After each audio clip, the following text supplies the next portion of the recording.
Welcome to the Stochastic MLB DFS Strategy Show. I'm your host, Neil Orfield. You can find me on Twitter at PlayerQDFS. I'm here with Adam Scherer. You can find him on Twitter at ShipMyMoneyDFS. And this show is sponsored by SoRare MLB, which is a digital trading card and NFT-based free-to-play MLB game. We'll talk a little bit more about SoRare MLB later on in the show.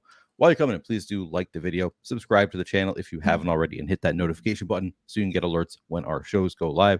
And of course, if you haven't yet done so, don't forget to sign up for the Stochastic Hall of Fame by changing your avatar on DraftKings and FanDuel. Just go to stochastic.com/avatar to download that avatar and add it to your FanDuel and DraftKings accounts. Then place in the top 3 of a contest with over 5,000 contestants. Tweet your win to @StochasticHOF, or if you don't have Twitter, just email it to us. And you will win a free month of Stochastic Plus Platinum and get a shout out from Lofty in the Hall of Fame segment. So if you're not yet using that Stochastic avatar, make sure you do that. That's how you can join the Stochastic Hall of Fame. Adam, how did yesterday go for you? Not great. I think on the early slate, I had some pretty decent teams, but didn't quite get there. Night slate had a ton of Chris Sale, who got hurt in, I think, the 4th inning. So, nothing good for me yesterday. I didn't play the night slate. I also so I had softball last night. I realized at the last night, I was like, oh, I should do at least 5 entries because I have this. I signed up for whatever promo they have, and you need to do 5 entries to get free tickets or something. And then I made 4 and forgot to make a 5th one, just hand built while I was at softball, hand built 4 lineups, and then forgot to make a 5th one. So I never got that ticket, which was really dumb of me. Talking about Arrested Development, of course, it's a great show. I don't know if I ever actually watched the final season. They resurrected it, and I watched that, but then they, I think, resurrected it a second time, and I'm not sure if I finished that one. I'm not sure if I did. I think I did. I just don't really remember a lot. But I've always thought that was a show that didn't get as much credit as it deserved. A lot of the humor was very, you had to be intelligent to get it. Yeah. And obviously that leaves out some of the audience. But I don't know. I just felt like it always should have gotten more credit than it did. Yeah, I loved the original run of Arrested Development. I think I actually liked the reboot as well, but I don't know that I actually got through the final season. But yeah, great show in general. We have another 13-game slate here, Adam, our second one of the week. 13 games to talk about, so we will dive into it pretty quickly here. Of course, we do also today. I'm sure of it. We do have both a deeper dive and live before lock on this same slate later on.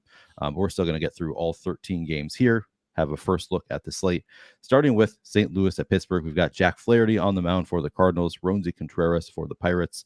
Any interest in these pitchers, Adam? A little bit in Flaherty since he's 6,800, but he's only pulling 6% ownership. It's a big slate. You have plenty of pitching to choose from.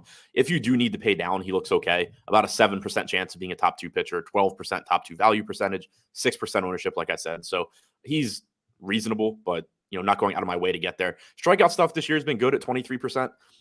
Everything else has been pretty mediocre. 4.6 FIP, 4.63 xFIP. Double-digit walk percentage is way too high. So you're not going to have confidence in him. You do have a respectable 4.4 implied run total for the Pirates as well. On the other side, Contreras is talented. He's got the potential to eventually be good, but this doesn't strike me as a slate where you need to get there against the Cardinals, who have an implied run total north of 5. Contreras is only striking out about 16% of hitters this year. xFIP north of 5, walking 10%, 10 to 11% of hitters. So if you're going to pitching from this game, I think it's more likely you're going to go to Flaherty. Okay. People saying the resurrection was weird. Larry says apparently the people on the show were hardly on together. They each signed for X number of episodes, talking about Arrested Development Resurrection instead of the whole season. That is very strange. All right, so maybe even the original Resurrection was not great. But I was already in love with the show, so I think I probably enjoyed it, at least to some extent anyway. The boy from Cali said, Neil, no Highsmith, no cash. Yeah, I didn't cash. I made 4 lineups, hand built. Of course, I leave salary on the table and stuff too. I'm trying to be, not have a ton of dupes, but didn't give it a ton of thought and did not have any Highsmith and definitely did not cash any of my 4 lineups. Did you cash any? Did you play any Highsmith last night? I don't know what I played. So I wasn't going to play. And then I decided I was going to try and build something in the hour after my NBA show. And so I just registered the $4, the 20 max, because I was like, I don't know if I'm going to get this built in time. Turned out I didn't quite get it built in time. So I ended up just playing of the lineups I created. I ended up just throwing my highest 20 projected in there because I ran out of time, but made 20%. So. Okay. Nice. Making 20%. I take that any day. Yeah. DFS is easy. Just play the highest projected lineups. Exactly. That's all you got to do. SportsWiz says, solid day yesterday. Time to run it back on this behemoth of a slate. Yeah, good luck, SportsWiz. Um, Danny Guzman asks, anyone still use Python to sort lineups, or is everyone using some sort of simulator now, or both? I just do everything in Fantasy Cruncher. Adam, do you use Python at all? Yeah.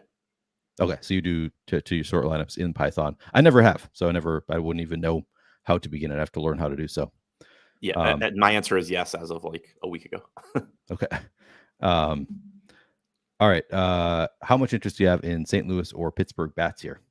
Definitely interested in the Cardinals. 5.1 implied run total looks pretty good. Like I said, Contreras has struggled overall this year. St. Louis coming in second in top stack percentage, and they're only getting about 6% ownership with an 8% chance of being the top scoring stack. They are relatively expensive. You have to pay north of $5K for Goldschmidt and Arenado. Contreras is right around there as well. Bottom of the order is cheap, though, so you can use those guys if you're full stacking to sort of save some salary, offset the cost of Goldschmidt, Gorman, Arenado, Contreras, $2,900 Brendan Donovan, $3,700 DeYoung, $2,200 Burleson. So there is some value towards the bottom of the order. And yeah, Contreras just really hasn't been very good this year. The negative here is the park.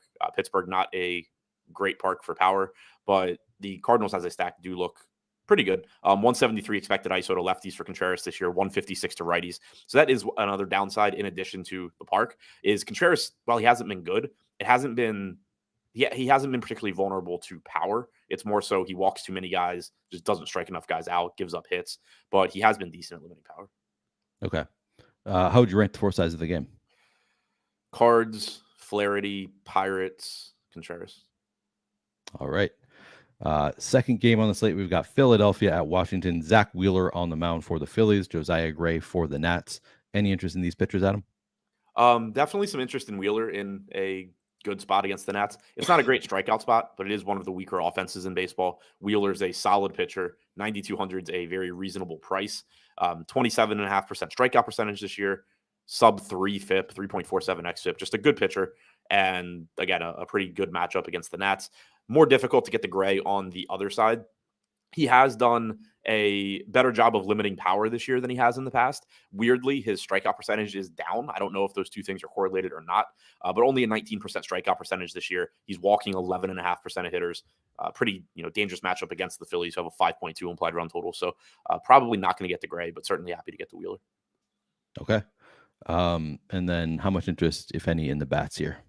Still interested in the Phillies, even though Gray's done a better job of limiting power so far this year. Historically, he's had major issues with left-handed power. This year, he's held lefties to a 138 expected ISO. So I don't think that it's like I think there's a decent chance that he is just going to be better at limiting power going forward. He's throwing a cutter to lefties now, 27.5% of the time. He didn't throw it at all last year. And last year he allowed a 270 expected ISO to lefties. So I do think that, he's made changes and he's gotten better at limiting power. 144 expected ISO to righties. So again, I think he's better than if this were last year and he were pitching the same way as last year, I would absolutely love Philadelphia, Harper, Schwarber in particular. But here I think it is riskier just because he's been better at limiting that power, but you're still getting very, very good hitters in the middle of this order going up against Gray. Okay. And then how would you rank the four sides of this game? Wheeler, Phillies, Gray, Nats. All right. Makes sense. Third game on the slate, we've got Tampa Bay at Boston. Tyler Glasnow on the mound for the Rays. Garrett Whitlock for the Red Sox. Any interest in these pitchers? So we know Glasnow is really good when he's healthy. He made his first start of the season last time out, went 4 1/3, threw 83 pitches, gave up 3 earned runs. So I am somewhat interested in him at $7,900. 83 pitches last time out, got pulled mid-inning, so maybe could have gone a little bit more as well. And only $7,900. It's not a great matchup, obviously, but I am interested in the talent. He's getting 9% ownership. We only have him with a 6% chance of being a top 2 pitcher. I don't know if that is pitch count based or what. I don't know if maybe that changes throughout the day, but it's kind of weird to me given that he's an elite strikeout pitcher when he's healthy. The problem is just he's not healthy all that often. So I think to me, the upside's a little bit higher than the top pitcher stool is suggesting right now. Interesting. So you do have some interest in Glasnow.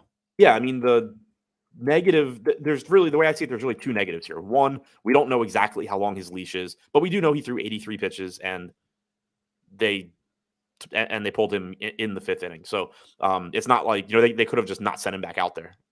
And they let him get up to 83 pitches. So I'm expecting him to at least be allowed to throw like 85, maybe 90. But and then the other negative is the matchup against the Red Sox. But the price is $7,900. Like, this is a $10,000 pitcher. So Sure. you're getting a discount for the things that you're worried about. So I'm definitely interested in getting to him. I mean, last season he only made 2 starts, went 6 2/3 innings. 2021 was the last semi full season. He made 14 starts, 88 innings pitched. He struck out 36% of hitters that year. Like, he's a really, really good pitcher.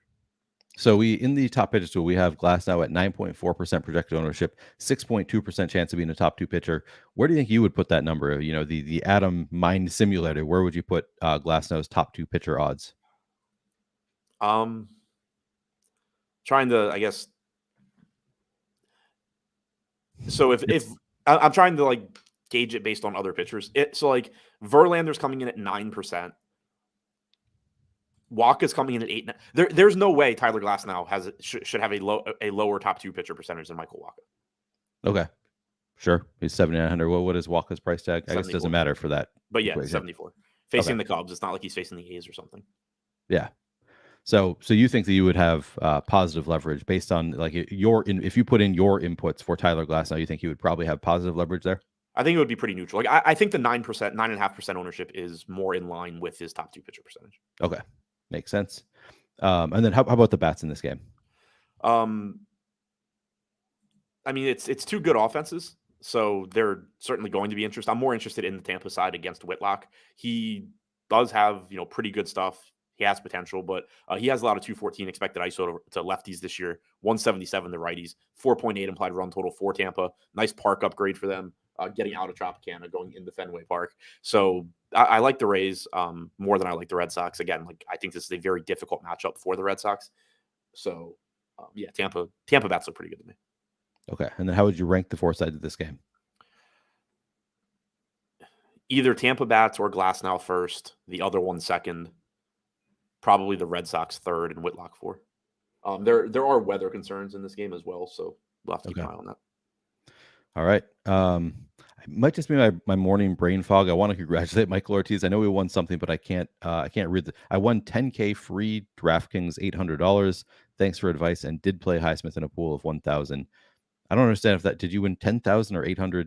Maybe it's just my morning brain fog, but either way, guessing sounds like they had a free tournament with a $10,000 prize pool and he won $800, but that would make sense to me. Okay, if so, that's awesome. I mean, turning free into $800, yeah, that's really awesome. Congrats, Michael. That's really cool. Sounds like that was NBA. You played. Was that the pool that had Highsmith in it? That's right on. Hell yeah. All right. Moving on to the 4th game of the slate, Toronto at New York. We've got Chris Bassett on the mound for the Jays, Justin Verlander for the Mets. How much interest do you have in these pitchers, Adam? Verlander looks decent. I mean, it's a really tough matchup against Toronto. You do get a favorable pitcher's park in New York, and he's only $8,600, so the price tag's pretty appealing. I certainly don't love the spot, and he has had some issues in a limited sample this year, only striking out 18% of hitters. But we have him pulling 10% ownership. I don't mind that 9% chance of being top 2 pitcher. I think he's pretty much correctly owned. There's definitely pitchers you're going to be playing over him, but he's still viable. Like, there's no problem with getting to him. As far as Bassett goes, tough to want to get to him against the Mets. Not a great strikeout pitcher. Tough matchup against a team that doesn't strike out a lot and has a lot of power. He's also not been great this year. Only striking out 20.5% of hitters, but also a 4.79 xFIP. He's allowing about 1.5 home runs per 9 innings. Left-handed hitters have a 234 expected ISO against him so far this season. Righties are at 150. But you look at the Mets lineup, and you're likely to have Brandon Nimmo, Lindor, McNeil, Beatty, all from the left side. Obviously, Peter Alonso is right-handed, but who cares? He still has a ton of power. So I don't really want to get the Bassett. Okay. How about are you playing the Mets then, or how much interest do you have in the bats in this game? Yeah, I think the Mets are interesting in tournaments. They're only pulling 3% ownership. They have about a 4% chance of being a top stack. But the thing to keep in mind is there's 26 offenses or something on this slate. So most teams are coming in like 3 to 4% in top stack percentage. You have the Phillies, Cardinals, Atlanta, and Tampa Bay all like 6.5% or higher. And then you just have most of the field between like 3 and 5%. So having a 4% top stack percentage is like completely average, only getting 3% ownership. And like I said, Bassett has had issues with power this year.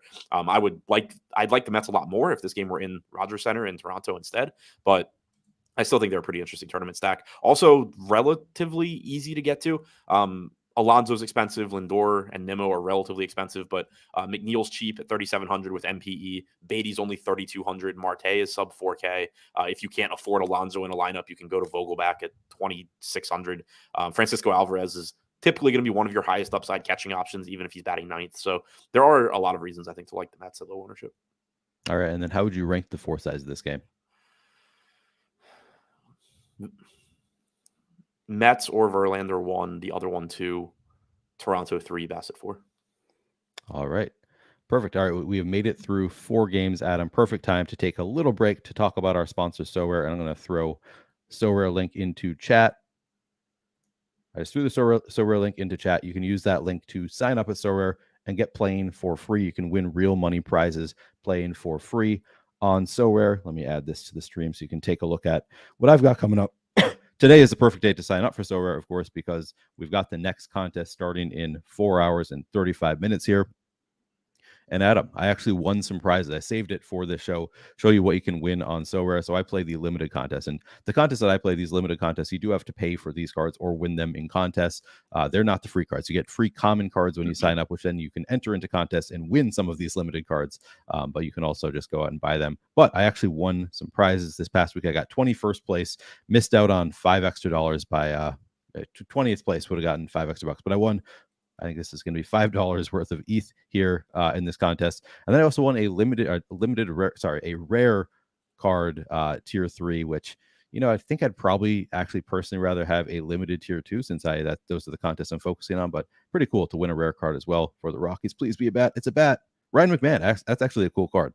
Rockies cards, of course, I find pretty valuable because anytime they're in Coors Field, Ryan McMahon going to be a pretty good play there. So I actually like that for a tier 3 card. Happy to get that one. But again, sign up for SoRare. When you sign up, you can get, you're going to have a salary cap. You're going to have your choice between many different common cards.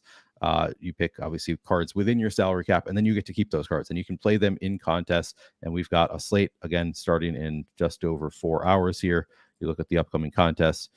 You enter these common contests, and you can win limited cards in both of these 2 contests. There are a bunch of different options here, but you can play for free. Just use the link when you sign up so we can get some credit for that. We'd really appreciate it. And again, if you haven't yet started playing SoRare, now is your opportunity. The next contest starts in 4.5 hours. Really fun way to play fantasy baseball, and you can win real money prizes. Even in those common contests, you can win limited cards that some of them are tier 1 limited. Could be a $200 card that you win in a free contest. Just like we saw today with Mr. Ortiz. So check it out.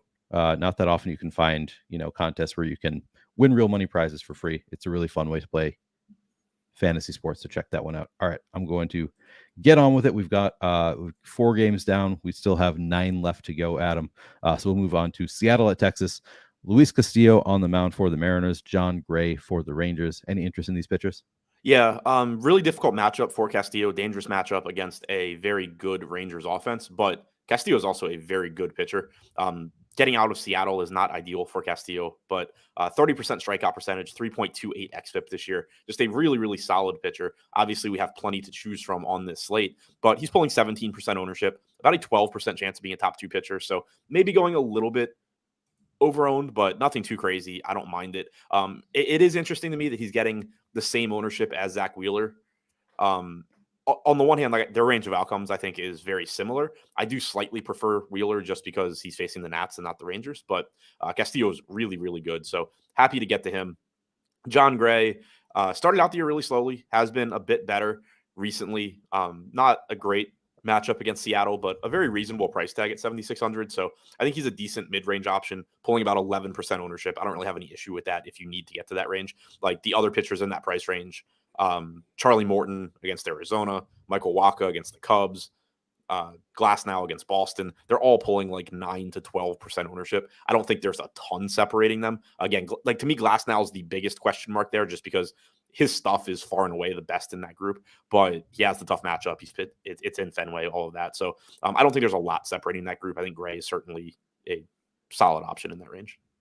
Okay. So interest in the pitchers, any interest in the bats here? Not too much. You can kind of always make a case for the Rangers. They're one of those teams on, that I've mentioned where I think if you just stacked the same 4 teams all year long, the Rangers, the Dodgers, the Orioles, and the Rays, you're just printing money. So I'm never opposed to them at low ownership, but targeting bats against Luis Castillo when you can choose 26 teams is not really my idea of a good time. Yep. All right. On to the next game. We've got Los Angeles at Houston. Shohei Ohtani on the mound for the Angels. Framber Valdez for the Astros. Any interest in Ohtani or Valdez? Yeah, tons. 2 of the best pitching options on the slate. Ohtani's only pulling 18% ownership because of the difficult matchup with Houston, and it is a tough matchup, but Ohtani's also insanely good. So it's interesting to me that he's only getting 17% ownership. He's striking out 35% of hitters so far this year. Really, really good pitcher, very high ceiling. But I guess to explain the ownership, like there are so many good pitchers on this slate, and so many of them are a lot less expensive than Ohtani. He's the highest or he's the most expensive pitcher on DraftKings at 10.7. You have Valdez at 10.1. No other pitcher is above 10K. So, you are talking about paying $1,500 more for Ohtani against the Astros, for example, than you're paying for Wheeler against the Nats, or than you're paying for Castillo. So from that standpoint, I guess I get the lack of ownership, but it does make him interesting just because he is clearly one of the highest upside guys on the slate. Valdez 10.1 was supposed to pitch yesterday, got scratched, pushed to today. He's pulling 31% ownership. So that's really interesting to me when you compare him to Ohtani. It's a better matchup against the Angels, but it's not like it's a great matchup. You still have to deal with Ohtani, with Trout, a lineup that does have power. So I guess it's not really strange to me that Ohtani is getting only 17.5% ownership. It's strange to me that he's only getting 17.5% if Valdez is getting 31% at only $600 less. So like if the field is projected to get, have nearly 50% combined ownership to Valdez and Ohtani, to me, it seems like those numbers should be a lot closer than they are. Yep. Interesting. But both are great. Like, I don't want to sell Valdez short. He's seen an uptick in strikeout stuff this year. He's always been okay at getting strikeouts, but this year you've seen that improve. He's an elite ground ball pitcher, doesn't give up power, doesn't walk a lot of guys. Very, very, very good pitcher. At a cheaper salary than Ohtani, he probably should be more popular. I just don't think he should be nearly twice as popular. Okay. And again, we have 26 teams to choose from on this slate. Do you think you're going to be playing any Angels against Valdez or Astros against Ohtani? I really don't have interest in the bats here. If you go to bats, I guess it would be Houston. They do have nearly a 4 implied run total. We know they have tons of power in their lineup, but I highly doubt I get to either side. The reason I prefer the Houston side is, 1, they have the higher implied run total, but 2, you can't play Ohtani as a hitter today. So the Angels stack from a DFS standpoint becomes a lot less appealing. Good point. All right. JB said Valdez is. Oh, never mind. I read that wrong. Okay. I thought he said way overrated. I was like, he is absolutely one of the best pitchers in baseball. No, just over-owned on this slate. Yep. No, how would you rank the 4 sides of this game? Valdez, Ohtani, Astros, Angels. All right. Next game up, we've got Colorado at Kansas City. Chase Anderson on the mound for the Rockies. Jordan Lyles for the Royals. Any interest in these pitchers? Not particularly. Jordan Lyles, we're getting another matchup where we get to find out exactly how bad the Rockies are, because Jordan Lyles is pretty terrible. But on a 13-gamer, I don't really care. Like, this is different than the Tommy Henry spot where it was, a 6-game slate or whatever it was. I don't think you really need to get to Lyles. I'm certainly not looking to get to Chase Anderson. All right. Then how much interest in the bats?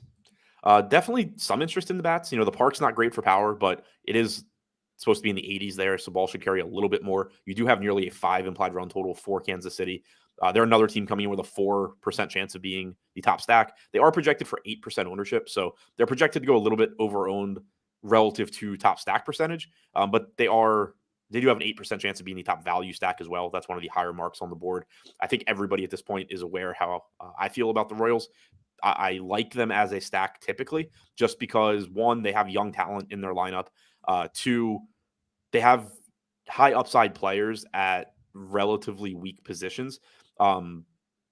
Perez is always going to be one of your highest upside catcher options. Witt is always going to be one of your highest upside shortstop options. Massey is dirt cheap at second base, which can be tough to fill.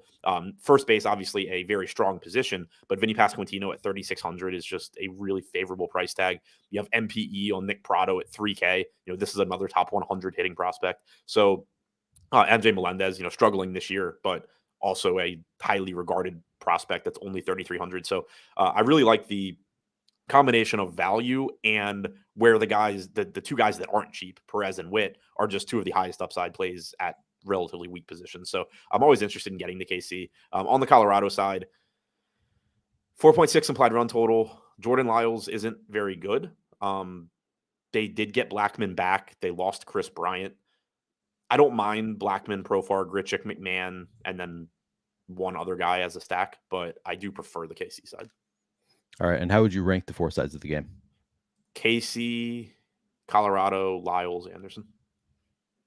All right. Made it through 7. Let's do one more before another ad read. We'll do Cleveland at Minnesota. Aaron Savali on the mound for the Guardians. Bailey Ober for the Twins. Any interest in these pitchers, Adam? Yeah, I think Ober looks reasonable at 8,400. Cleveland is a tough team to strike out, but they have been really bad so far this year. One of the worst teams in baseball against right-handed pitching. Ober's got pretty good stuff.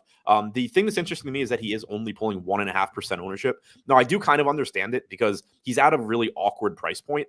You have that tier below him that we already talked about where you have Morton, Waka, Gray, Glasnow, others.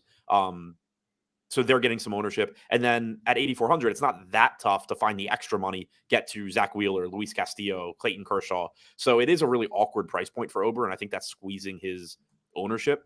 But if you do land in that price range, I think he's perfectly fine and does have talent, for a 1% owned pitcher. 23.7% K percentage this year, 3.24 FIP. Like, he's a pretty good pitcher in a favorable pitcher's park. So I think he's fine. I think from a roster construction standpoint, it just is going to often end up being difficult to get there because you're going to be in a position where either you can save some money and get to other similar pitchers and upgrade the rest of your lineup, or you can just pay a little bit more for a much better pitcher.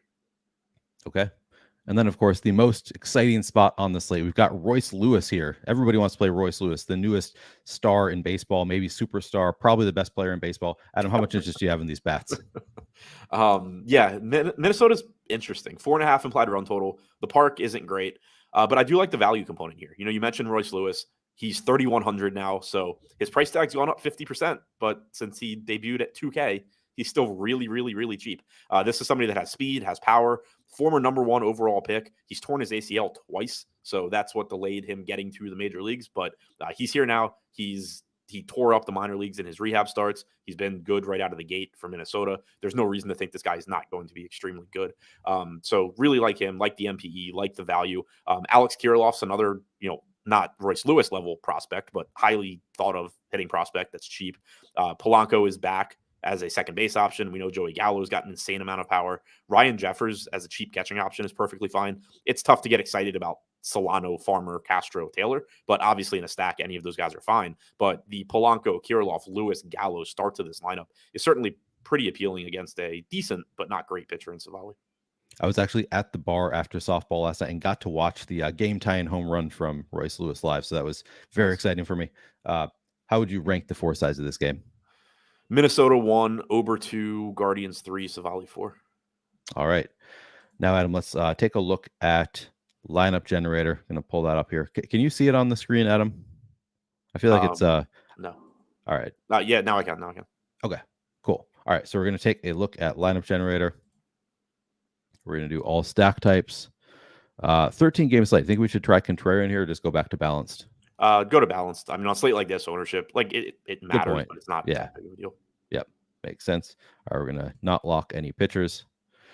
All right, right away we're getting Framber Valdez and Shohei Ohtani. As you can see here, we got the pitchers facing each other. As Adam and I have said, not a huge concern for us, even though one of them obviously can't get the win, or at most you can get one win from this game. The bats look, we're getting kind of a low-owned Matt Duffy, Maikel Garcia, both getting around 5%. As you said, we're not going to have too many issues with the ownership on a slate like this because none of these teams are going to be all that chalky, and the ownership very, very low here on a slate this size. Not that surprising to see ownership right around 100%. On a larger slate, you might see it, or sorry, on a smaller slate, you might see it at like 260%, something like that. But not as big of an issue on a slate like this. Looks like a good lineup to me. Adam, do you have any thoughts on this one? I think it's okay. The only thing I don't really like, so I mean, I like the idea of Valdez plus Otani, and you are getting upside from these bats. You know, like I don't love Siri, Waters, Garcia, Duffy, but like the fact that you can get Valdez and Otani with Perez, Wander Franco, Nick Prado, Yandy Diaz, like that part is appealing. The only thing that I don't really like is that I know how many other good pitchers there are on the slate, and this is kind of what I was getting at with Otani, where like yes, I like this lineup, but I'm pretty sure I would like this lineup more if Shohei Otani became like Zach Wheeler and I don't know, Matt Duffy became somebody good and Michael Garcia became somebody good. Okay. Drew Waters became somebody like an outfielder that can hit. So that's kind of my thing is I think it's a good lineup. Like I don't have any real problem with it. It's just like I know what else is out there and I feel like you can get more upside. Like you can rearrange the salary here to just get more upside. Yeah, and we're obviously quibbling because, as we said, every lineup that you create in lineup generator is going to be a plus EV lineup. So it is obviously a good lineup. But as we talked about yesterday, like there's still some skill in like choosing your favorite of those lineups because every one of these lineups is going to be a good lineup. It's going to be plus EV long term according to the stochastic sims. But obviously there are going to be some lineups that are going to be more plus EV than others. So like this might be a lineup that, yeah, even though it's a good lineup, there is some skill, I think, in choosing which lineups you want to keep and which ones you want to discard. So you think you would discard this lineup, Adam? Yeah, probably. And even if you don't want to call it a skill, it's at least like, we see people talk in chat sometimes, about how they get enjoyment out of hand building. And, I always kind of laugh at it that I get enjoyment out of making money, but right. There is an element of that. Like you do still want some semblance of control over what you're playing. And so the nice thing here is knowing, like you said, this is a plus EV lineup, but the next one you generate, the next one you generate, the next one you generate are also going to be plus EV lineup. So like for me looking at this one, I'm like, yeah, okay, I know this is a good lineup, but I know also I can just click generate again, and I'm going to get another good lineup that I probably personally like a little bit more. Right. And that makes perfect sense to me. By the way, you can get this tool. This is MLB Lineup Generator. You can get this for 50% off for your first week. I just put the link into chat. It's also in the description of this video. Just going to be $4.50 for your first week using it. And then it's just $9 after that. So it's not like it gets super expensive anyway, but very, very cheap product. But it's going to give you only plus EV lineups. So I shouldn't say inexpensive, not cheap, just inexpensive. So we're going to discard this one though. Next up, we've got Charlie Morton, Logan Webb as a pitcher. So kind of lower owned pitchers here. Now we've got a Philadelphia, Kansas City double stack. Looks like it's a 4-4. I like this lineup so much more than the last one. Yeah, and it's the ownership right about the same here. It uses almost all the salary, but as you can, it's like this isn't a lineup where I'm like, oh no, this is chalky or anything. Like it's a pretty low owned lineup. What do you like about this one? It's just the bats are better. Obviously there's a drop off at pitching from Otani, Valdez to Morton, Webb, but they're still good pitchers. And, it's so difficult to truly, especially on a slate of this size where you have a bunch of pitchers going, it's so difficult to truly separate yourself as a pitcher. Like you obviously can, but you need those like complete game shutouts typically for it to be like, on a slate of this size, for it to be like, oh shit, like you can't win without Otani or you can't win without Valdez. If they go for 25 DraftKings points, that's great, but there's going to be a bunch of pitchers that go for like 20 and we're cheaper. So, it's so difficult to differentiate, to really separate yourself as a pitcher because of the scoring that, I'm typically going to prefer a lineup like this. I like most of the bats in it. Again, I don't love Garcia, but he is cheap. I don't love Olivares, but he is cheap. Same for Marsh, but like I love that you're getting to Harper. I like Real Muto as a catcher option. I love Pasquantino. I love getting the Bobby Witt. So Stott looks good. So I just think the hitter upside in this lineup is more appealing to me than the pitcher upside in the last lineup, essentially. Okay. Yeah, that makes sense. All right. So I'm going to save this one, and we're not going to keep looking at every lineup that we see here, but I'm just going to go through and save a bunch and show you what it looks like at the end. So you can save 20 lineups at a time. And then once you have saved all of your lineups, you're going to get exposures, and you're going to be able to see exactly how much you're getting of each player and maybe make some decisions. So now we only discarded one, but say we get to this scene and this screen and we think we're getting 68% Vinny Pasquantino. I don't want that much Vinny Pasquantino. Well, then what you can do is go and find some Pasquantino lineups, and you can just delete those from your list, discard that. And the percentage obviously is going to go down of how much Pasquantino you have. Wait, did I do this already? Yes, I did. And then you can go back and find other lineups you like. So you go get more lineups, go choose some lineups that don't have Pasquantino in them, and that exposure level is going to go down. So you do have some say over the lineups you're playing here. It's not like we're spitting out lineups and you're just playing our lineups and there's no skill involved. There is a lot that goes into choosing the right lineups for you, even though you know that every lineup you get here is going to be plus EV. All right, Adam, let's move on back to the slate. So we just got through the Twins game. We'll go back to Detroit at Chicago. Reese Olson and Mike Clevenger on the mound. Any interest in these pitchers? I meant to mention it before. In case anybody was wondering, Aaron Savali is coming back from injury. He hasn't pitched in the majors since April. He did throw 88 pitches in his last rehab start. So if you are looking at Aaron Savali and you're like, oh, I want to play him, can I? Like, yeah, you can. I don't think he's a great play, but right. If you like him, he is fully stretched out. So I think that's worth mentioning. Clevenger versus Reese Olson. I honestly do not know who Reese Olson is, so I should probably find that out. Clevenger is facing the Tigers, so there's at least, some level of interest there. But on this slate, probably not really going to need it. Kind of similar to Flaherty. 5% ownership, 5% chance, 5.5% chance of being a top 2 pitcher. 12% chance of being a top 2 value pitcher is one of the highest marks on the slate. But on a slate of this size, you're typically just going to be able to find enough value bats that you don't need to go down to Clevenger all that often. But if you do need to pay down for pitching, Clevenger is fine because he's facing the Tigers. 19% strikeout percentage this year, not great. 10% walk percentage, not great. 5.6 xFIP, very, very bad. You're not going to Clevenger because you like Clevenger. You're just going there because he's cheap and facing the Tigers, and you need a cheap pitcher potentially. Yeah. As far as Olson goes, he is making his major league debut. 10 starts at AAA this year, 36 and 2/3 innings pitched. Struck out 26.9% of hitters. The bat projects him for a 20% K percentage. ATC projection model has him at 21.7%, ranging from a 4.3 to a 4.75 FIP. Probably not somebody that you really need to mess with on tonight's slate. We have him with the lowest chance of being a top 2 scoring pitcher. All right. I see EMAC in the chat. Always good to see EMAC here. And Kevin Ox asked, does the lineup gender work for showdowns? No, currently it does not work for showdowns. It only works for the main slates for MLB. I think we had it for NFL showdown last year. So I would imagine at some point we will have it available for showdowns, but also like for MLB, the showdowns aren't nearly as big. They don't stand out as much. So I don't know. But yeah, currently just for main slates, the lineup generator. EMAC posting. I'm not involved with our development team, but I assume MLB showdowns, just based on contest sizing, is probably not super high on the priority list. Yeah, that's probably a fair assumption. Phil still says, I like the way DraftKings shows your exposure. And yeah, that's awesome. Like, I mean, I use an optimizer, so obviously it doesn't really affect me as much because I can see my exposures in Fantasy Cruncher. But if you're hand building, like, that's awesome to be able to see your exposures to players. Yeah, I should probably get in the habit of actually looking at it, because right now my typical I upload my lineups, then I put it back in the Fantasy Cruncher, and then I screenshot it and send it to Josh, and then just spend the night like checking my conversation with Josh to see what my exposures were. So I probably should get in the habit of looking at the app. Yeah. Kamani Edwards says Sean gets no love. No, I was just Sean didn't say anything to me. He said something to EMAC. We love Sean too. I haven't mentioned everybody who's in chat. Just just got to give EMAC a shout out. And EMAC posted his article that he already has up here today. Yeah, shout out to Sean V as well. Shout out to everybody in chat. All right, Adam is certainly a choice of words to describe. It is. It's whatever. I'm feeling good this morning. Just choosing love this morning, Adam. How much interest do you have in the bats here?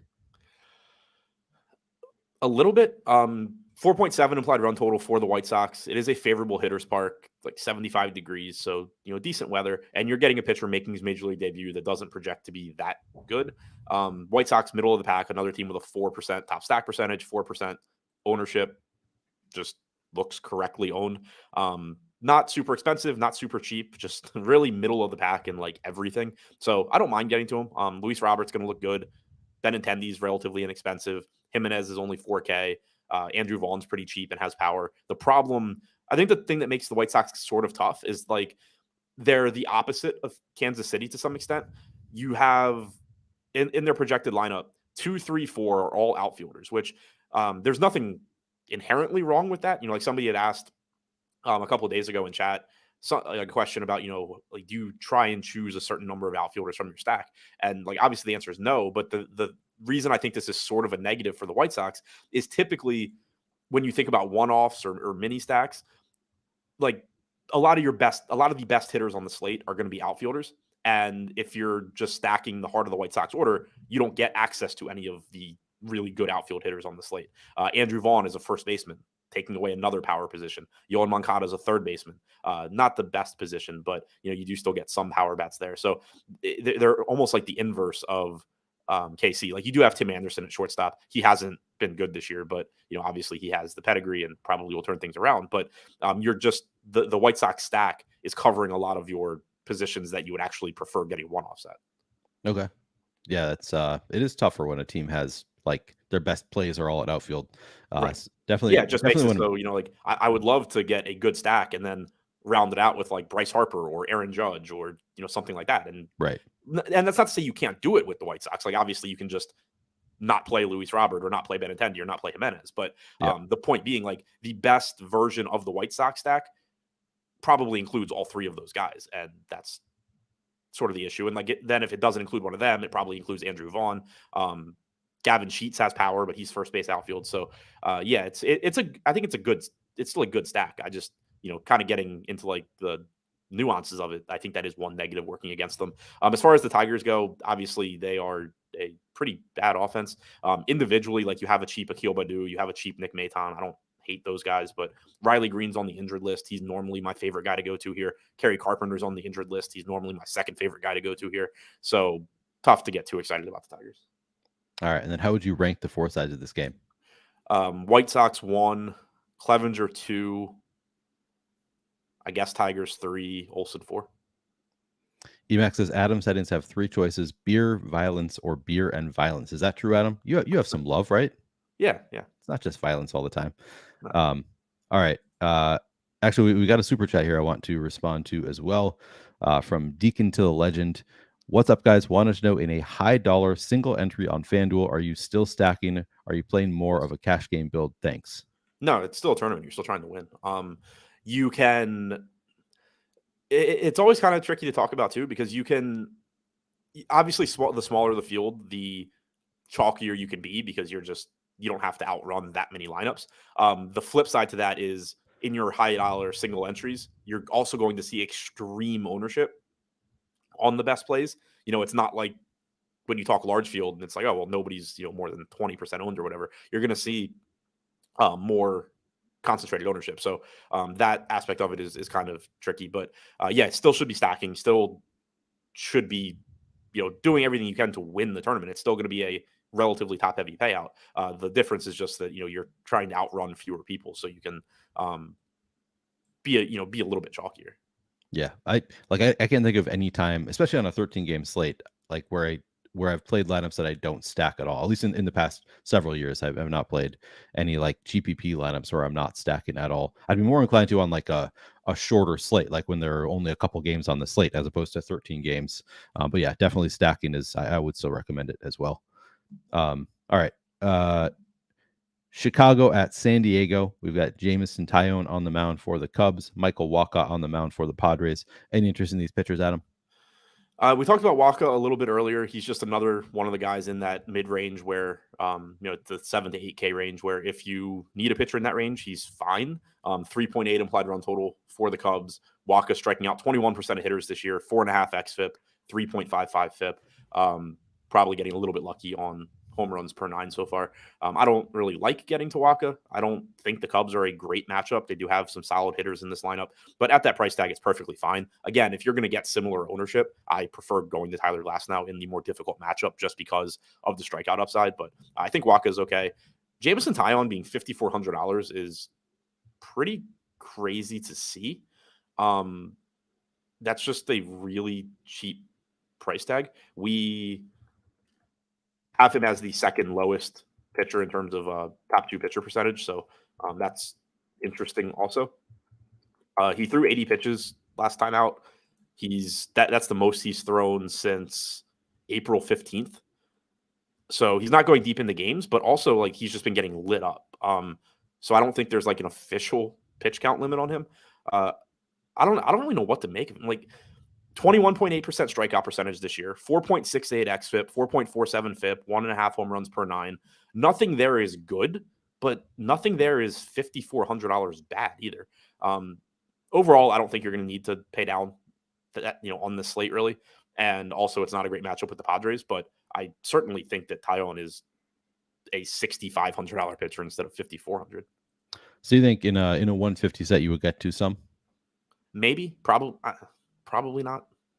Okay, so really all this analysis, like, he's Yeah, probably I mean, better than that price tag. I think he's underpriced. I just think with it being such a large slate, most of the time you're just gonna be able to find another route to go. Yeah. All right. How much interest in the bats here?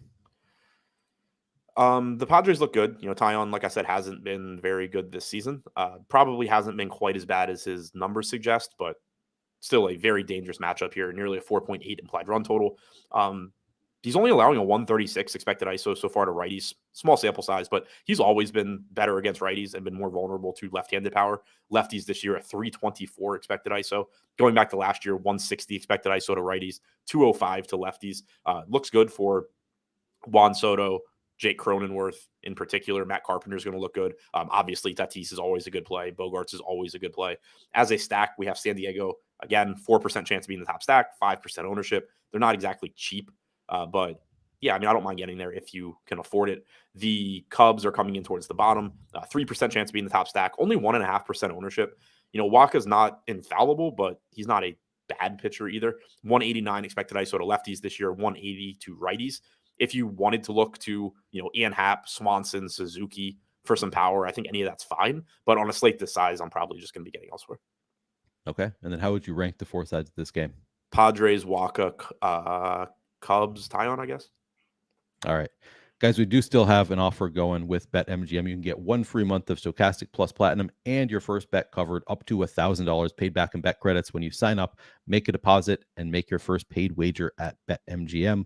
Just click the link in the description of this video when you do so. Again, if your first bet loses, you'll get paid back in site credits equal to the amount of that first wager up to $1,000. So you can bet up to $1,000, and if it loses, you'll get that back in site credits. You don't have to do $1,000 if you just want to put $50 in. You'll still get your first bet back up to whatever the amount you bet is, with a cap of $1,000. The league is for gambling in most states is 21 plus. And if you or someone you know has a gambling problem, call or text 1-800-GAMBLER. All right, Adam, we have 3 games remaining on this slate. Starting with Atlanta at Arizona, Charlie Morton on the mound for the Braves, Merrill Kelly for the Diamondbacks. Any interest in the pitchers? Yeah, some interest in Morton just because of the $7,800 price tag. He's in that John Gray, Michael Wacha, Tyler Glasnow range where he looks okay. It's not a great matchup against Arizona. They obviously have a lot of dangerous hitters in this lineup. 4.6 implied run total, not exactly what you're looking for, but 24.5% K percentage and about a 4 xFIP for a pitcher at 7,800 is not bad. He's pulling about 9% ownership, 9% chance of being a top 2 pitcher. So, again, it's not like I'm going into the slate saying like, oh, I can't wait to get to Charlie Morton against the Diamondbacks. But, one of those lineup generator lineups that we saw, for example, if you get bats that you want and you have to land on Charlie Morton, I think that's fine. Yeah. So just comparable to those other guys. Merrill Kelly pulling 2.5% ownership, 7% chance of being a top 2 pitcher. Tough matchup against Atlanta. 4.9 implied run total for the Braves. Kelly doesn't typically strike guys out, but he has been striking them out this year. 27.5% strikeout percentage. So that is pretty interesting, just given what we know of Kelly as a pitcher in the past versus this year. Not entirely sure what to make of it. But he has been good at getting strikeouts this year. He's up to $8,700 in a tough matchup. I don't think I'd go there, but it is something kind of just to keep an eye on, I guess, because clearly has been much better this year than in previous years. Interesting. All right. How much interest in the bats here? Not a ton, because I do think both pitchers are pretty good, but it is still worth noting that this game has a 9.5 total and you have a 4.9 implied run total for the Braves. They're just two more. Or Arizona has a 4% chance of being the top stack. They're another, just middle of the road stack. Atlanta is third in top stack percentage at 7%. I still just kind of have trouble seeing it. Like I get it. They have a 4.9 implied run total. It's one of the highest on the slate. The run total surprises me, just given that Kelly is good at limiting power and has been. Even going back to last year, only a 121 expected ISO to righties with a 25% K percentage, 178 expected ISO to lefties with a 21.5% K percentage. This year though, the pretty interesting thing. So last year he struck out 19% of lefties, 186 expected ISO. This year he's striking them out 28% of the time with a 155 expected ISO. He's throwing his changeup to left-handed hitters this year 33.7% of the time. Last year he threw it 27% of the time. He threw his fastball most frequently to lefties last year. This year, he's flipped changeup fastball. So it does make sense that he's having more success against lefties. I guess kind of a long way of saying, like, the Braves do have a very high ceiling. They're a really good offense, all of that.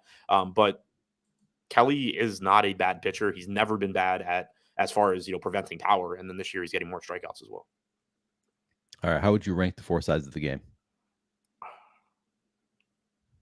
I like all four sides are just like average to me. I guess Atlanta, Morton, Diamondbacks, Kelly, but like you can flip most of that around. Phil's still asking about the weather in Tampa, Boston, what we're doing with it. I mean, we've got so many hours between now and lock that I'm not that concerned about it yet, but I'm going to be paying attention throughout the day. Is that same thought, Adam? Because people are talking about it a lot. Just if the slate started right now, I would just be playing the game and hoping it works out. But obviously, we should find more out in the next 6 hours. Yep. All right. Did I have you rank this game? Yeah, and I can't do it again. All right. Moving on to New York at Los Angeles. Luis Severino on the mound for the Yankees. Clayton Kershaw for the Dodgers. How much interest in these pitchers? Yeah, two difficult matchups, but two high upside pitchers at reasonable prices as well. Kershaw is the one pulling ownership, 23% ownership, 15% chance of being a top two pitcher. Obviously we're not talking peak Clayton Kershaw, but we are still talking a very, very, very good Clayton Kershaw. 29.5% K percentage this year, 3.1 xFIP. Tough matchup against the Yankees, but and Stanton and Donaldson should be back as well. So matchup gets even tougher. 9K though, like you're talking about still a 10K plus pitcher at $9,000. So that helps, offset the risk of the matchup. The interesting thing to me though, is that he's pulling 23% ownership, very similar top two pitcher percentage to Logan Webb against the Orioles, to Zach Wheeler against the Nats, to Luis Castillo against the Rangers, and Kershaw's getting more ownership than all of them. So it does look like a spot to me where maybe you turn some of the Kershaw into like Webb, Wheeler, Castillo, but I still like Kershaw here. Severino at 7,100 does have good strikeout stuff, but tough matchup with the Dodgers. He's 1% owned. If you wanted to go to him as, a pivot away from some of those other 7K guys we've been talking about, I think that's okay, but also not really going out of my way to target pitchers against the Dodgers. Yep. SMP says on Merrill Kelly, he's throwing a slider down and away to righties that he hadn't thrown in the past. So that's something tangible that could explain the strikeouts to an extent. His strikeouts to righties haven't really changed though. Like last year, he struck out 24.5% of righties. This year, he's striking out 26.8. So like it's gone up. The big difference has been the lefties. He struck them out 19% of the time last year, 28% this year. Interesting. All right. Any interest in Yankees or Dodgers against these pitchers? Not outside of the very obvious. Both of these teams have a lot of power. Adam, did you know that I can apparently now refresh my lineups in Fantasy Cruncher without refreshing the whole page? I just got this notification on Fantasy Cruncher right now. It's the first time I'm seeing this. It was like, oh, that's a new one. And it says at the bottom, updating player data no longer requires the page to be refreshed. So I'm going to risk it. I'm going to hit the button, see what happens. It didn't refresh. That's cool. That's very cool.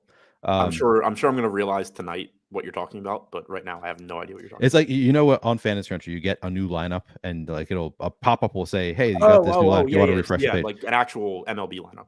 No, yeah. Sorry. I didn't. I was too excited to really explain myself there. But you get that update, and usually you say yes, refresh, and it'll just refresh the whole page. And like now, it apparently don't have to. So you no longer have to refresh the page. So that's pretty awesome. Cool. Yeah. Now I know what you're talking about. I was thinking the lineups like the one you build. I'm like, I have no idea where this is going. Yeah. All right. Sorry. How much interest in the bats here against Kershaw and Severino? Not much. Like you're not excited to target either side. It's purely, if you're going to bats here, it's purely the fact that you can get 1% owned Dodgers or 1% owned Yankees. But Kershaw and Severino both really good. I'd go to the Dodgers first. Severino not as good as Kershaw, but yeah. All right. And how would you rank the four sides of the game? Kershaw, Severino, Dodgers, Yankees. Flex just asked me, do you like the dark mode, Neil? I feel like Adam is going to look down on me when I say I didn't even know that they have dark mode in Fantasy Cruncher. I assume you Actually, use I didn't dark. know that either. Oh, yeah, good. I know Adam's a big proponent of dark mode. I am kind of indifferent generally. Where now I need to know where that is. Yeah, let us know where that is, Flex.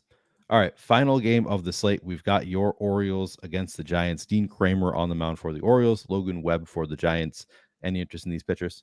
Some interest in Webb. Good pitcher's park, suppresses power. It's a tough matchup against the O's, but you don't have Cedric Mullins, so that helps.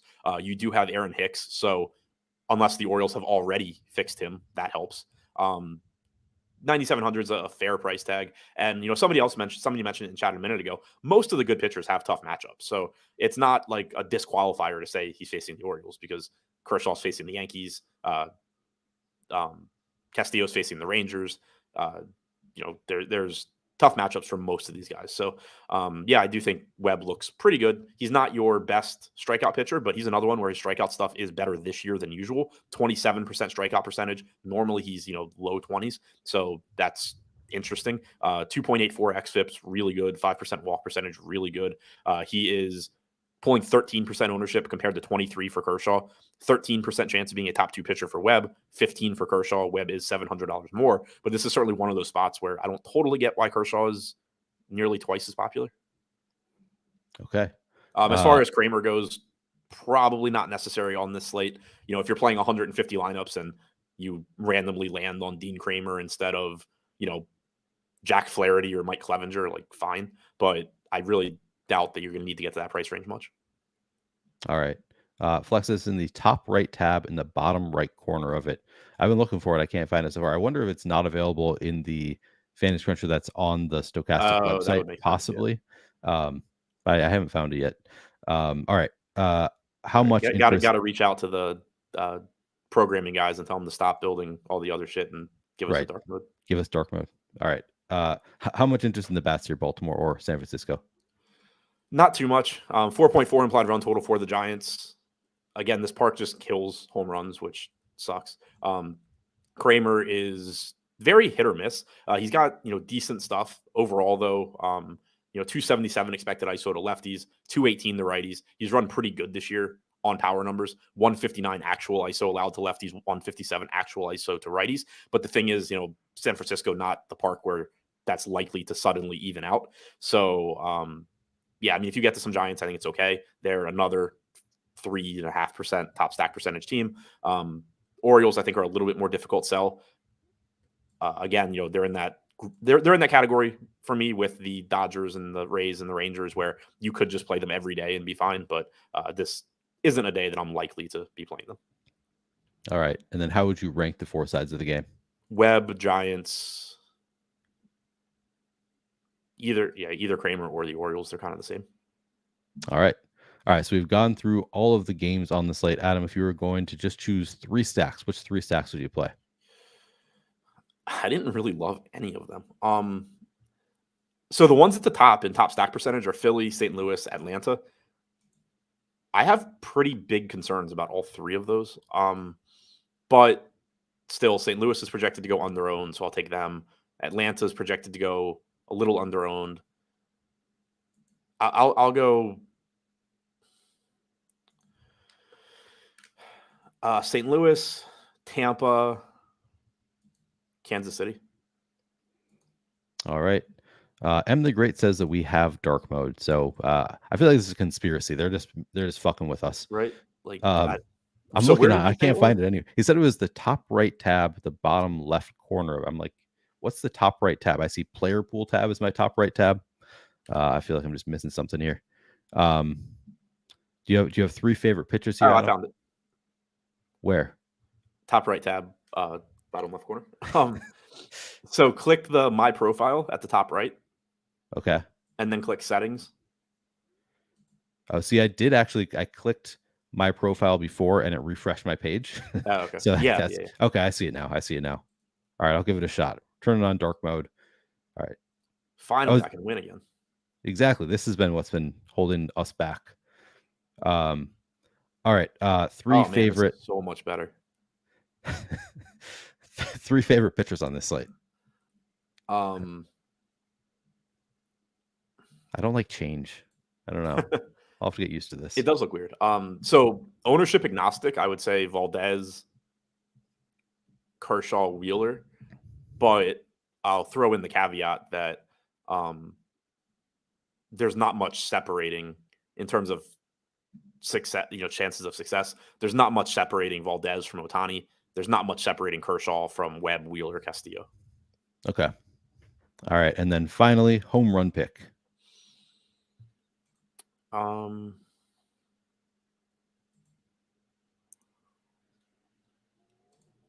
this is tough. I'll go with. There's so many good pitchers today.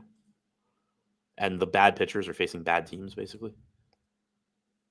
I can tell you that we have one bat with over 40% chance of hitting a home run. I couldn't even guess who that is. I'll tell you that he's facing Josiah Gray. Okay. But yeah, so that's another one. Like last year, I immediately go to Philly. The way Gray's pitched this year, though, I'm not sure that's right, but I'll take Harper. All right. It was actually Kyle Schwarber is the one with 42% chance of hitting a home run here. Yeah, it was going to be one of those two. Harper's at 26%, so still, top 15 or so. Yeah, if you're going to Harper, then I'm going to take the Kyle Schwarber 42%. Interestingly, the number 2 and 3 bats in terms of home run odds are both facing Clayton Kershaw. It's Aaron Judge and Giancarlo Stanton. So you're right. Like not great spots. They do actually have both over 30% chance of hitting, 37% chance for Judge, which kind of surprises me. But yeah, I'll go Schwarber. You go Harper. We'll wish for the best. Yeah. This slate is tough. Like. Yeah, for a 13 gamer. I think every bad pitcher is facing a bad offense, except like if you're going to call Roansy Contreras bad, the Cardinals are supposedly good. I don't even know if that's true, but like Gray is kind of bad, but maybe not. He's facing the Phillies, but also like every game is in a pitcher's park almost too. Yeah. Official Rick Ross is weighing a trade right now. I'm not great at MLB season long at this stage of my life. I used to be really good at it. Giving up Randy Arozarena for Chris Bryant and Nestor Cortez Jr. My outfield is already J-Rod, Acuna, Yelich. I say pull the trigger. Sounds like it'll help your team. I mean, if you badly need pitching, but Chris Bryant's washed and Nestor Cortez is going that way also. Oh, is Chris Bryant really washed? You think? Yeah. You think he's not? All right. Bummer. All right. Well, then Adam probably knows better than I do what to do in this season long trade. All right, Adam, do you have any final thoughts? This slate seems completely wide open to me. Like, obviously, with 13 games, raw ownership numbers are never going to get that high. But this just seems like play what other people aren't because it all looks the same. All right, sounds good. Adam will be back for MLB Deeper Dive. I'll be back for MLB Live Before Lock tonight. Again, if you haven't hit the like button on this video, please do so. Please do so. Helps us out a lot. Enjoy your Fantasy Cruncher Dark Mode. We will catch you guys later tonight. Thanks for hanging out.